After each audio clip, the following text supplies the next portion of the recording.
Hello, it's Tim, physiotherapist at Global Therapies. Musings, today, Global Therapies Musings. I promised last week that I'd talk a little bit about Ehlers-Danlos syndrome, or specifically the hypermobile version of Ehlers-Danlos syndrome. There are 12 different types of EDS of varying sorts with varying genetic issues, but today is specifically about hypermobility. It's got a crossover with something called hypermobility spectrum disorder. One is genetic, one is less so. They have a real crossover. I'm not going to go into the science, it's rather complicated.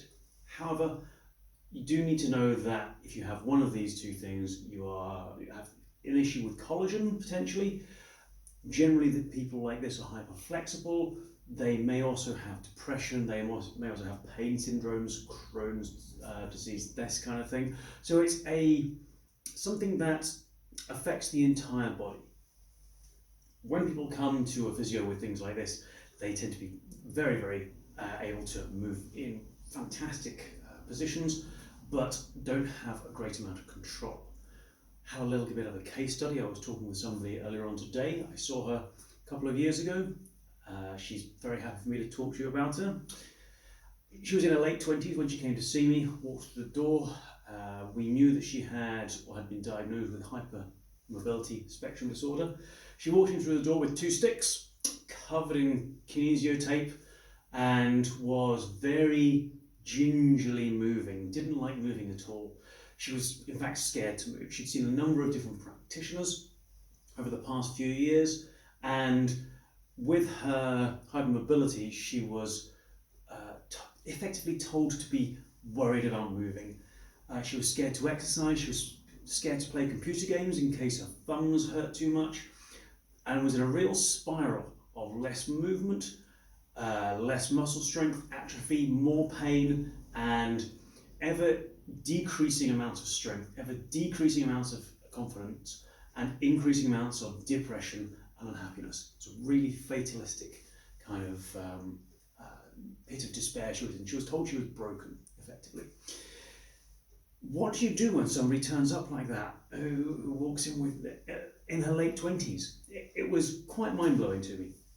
So we started with what was important to her, and the main thing was being able to play computer games. She was really into games, but had been told she shouldn't do that because of potential dislocations of thumbs.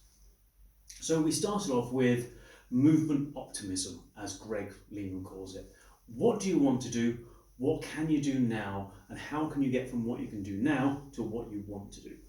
So we started off with small building up, finding the smallest computer game controls that she could find that were comfortable to hold for 3 or 4 minutes.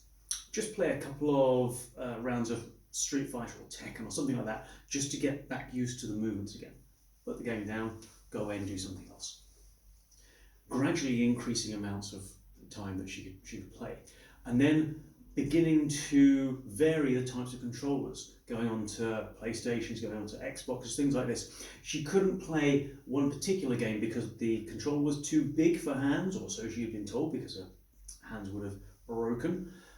So we worked on gradually increasing the amount of time that she can play and the different sizes of controllers she can play. She didn't do too much. She took breaks in between things, realised that pain does not necessarily equal damage, and the sensitivity of her hands would go down when she rested. Fantastic. Over the next few months, she gained strength, she gained endurance, she gained ability to do this, and now she's back to playing games just like she always used to, which is absolutely fantastic. She doesn't have tape or compression gloves on herself anymore, just is a normal human being.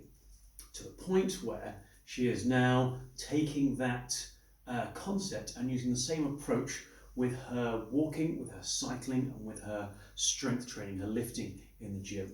She has much more optimism. She has the ability to move. She has more of a life where she is less worried and less fatalistic about what's going on. I think I didn't do anything magic with her. I certainly didn't kind of do anything with a magic wand or anything like that. We just had a conversation, we showed her what she could do and where she could get to. And I wonder if that is perhaps part of what we need to do with people who have this kind of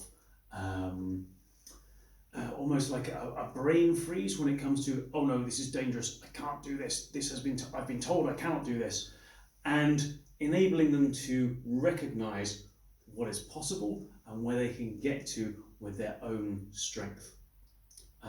It sounds very Bruce Lee-like, but with people like that who come in, I can show them the path, I can show you where to get to and how to get there, but I can't walk the path with that person. And so this lovely young lady has been absolutely fantastic and is forging on fantastically well and is living a second life. It's great to see. So that's my musings for today about Ehlers-Danlos syndrome, hypermobility. We can help and overcome various things. It's not magic. It takes a bit of consideration, it takes a bit of time, it takes a bit of thought, and it takes a whole lot of effort, realizing that these things can work. Anyway, that's enough from me. Like and subscribe. I'm sure there's a button down here somewhere that you can press. If you have any comments, write them below. It'd be great to hear from you. If you want to hear about anything specific in these musings, give us a shout. This has been a long one at 6 minutes, but there you go. I hope it's been useful to you. Have a great week. Speak to you soon.